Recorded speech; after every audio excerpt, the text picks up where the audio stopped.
What comes to your mind when you look at them? Dirty air pollution, asthma, cancer, or premature death? Now, let's zoom into our homes. What comes to your mind? Clean air? Well, this is not something we often think about. But the air in our homes could be dirty. We just cannot see it. Let's look at New Delhi. One study found that indoor air quality is far worse than outdoors. So, what is indoor air pollution? And what is causing it? Why is it bad for your health? Why are children more vulnerable to it? We answer all these questions in this episode of Explained. Let's dive in.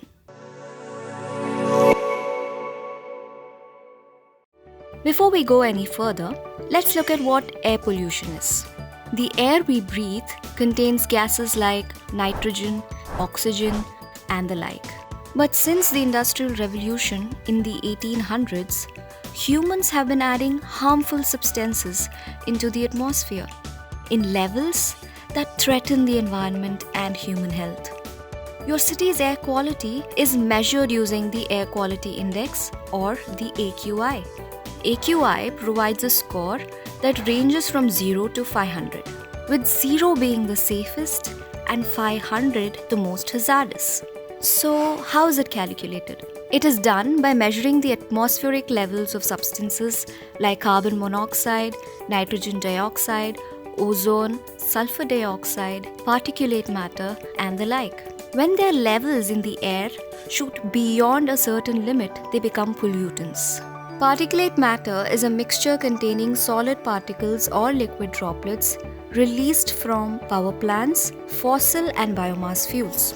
Some particles could measure 10 micrometers, 2.5 micrometers, or even smaller. For comparison, a strand of human hair measures 50 to 70 micrometers. Nitrogen dioxide is emitted from vehicles and power plants. Sulfur dioxide escapes from power plants.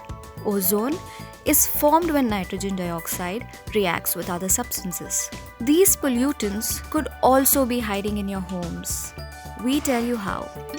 Activities like cooking and heating can give rise to carbon monoxide, nitrogen dioxide, and particulate matter. Rural homes are thought to bear the brunt as they rely on burning biomass fuels such as wood, charcoal, and dung for cooking or heating, exposing themselves to harmful gases in the process. This, however, does not mean that urban households are safe. Gas-burning stoves are also believed to emit pollutants. One study found that indoor carbon dioxide levels in Delhi were 3,900 parts per million. The recommended safe limit is 750 ppm. Parts per million or ppm means out of a million. This is similar to a percentage which is out of 100. As for particulate matter 2.5, their levels cross the recommended limits. Indoor PM 2.5 or particles that measure 2.5 micrometers or lesser is 10 times more powerful than those found outdoors. This is because indoors are generally closed and contained. So, what do these pollutants do to your body? Before we look at PM 2.5, let's examine the other notorious gases, nitrogen dioxide and carbon monoxide. Upon inhaling them, you might experience coughing, sneezing, and breathing problems. Carbon monoxide poisoning can lead to headache, nausea, a rapid heartbeat, cardiac arrest, and even death. Particulate matter 2.5 is particularly dangerous because they can infiltrate the deepest parts of your lungs. In response, our immune cells surround the pollutant and release molecules that cause inflammation. And inflammation leads to chest pain and breathing problems. From the lungs, these particles are carried to other parts of the body through the bloodstream. PM 2.5 may also cause heart diseases in the long term. It does not spare the brain either. These fine particles appear to lead to Alzheimer's disease. They could worsen infectious diseases like COVID-19. They could cut lives short. Children have a narrow airway, making them more vulnerable to the damaging effects of air pollution.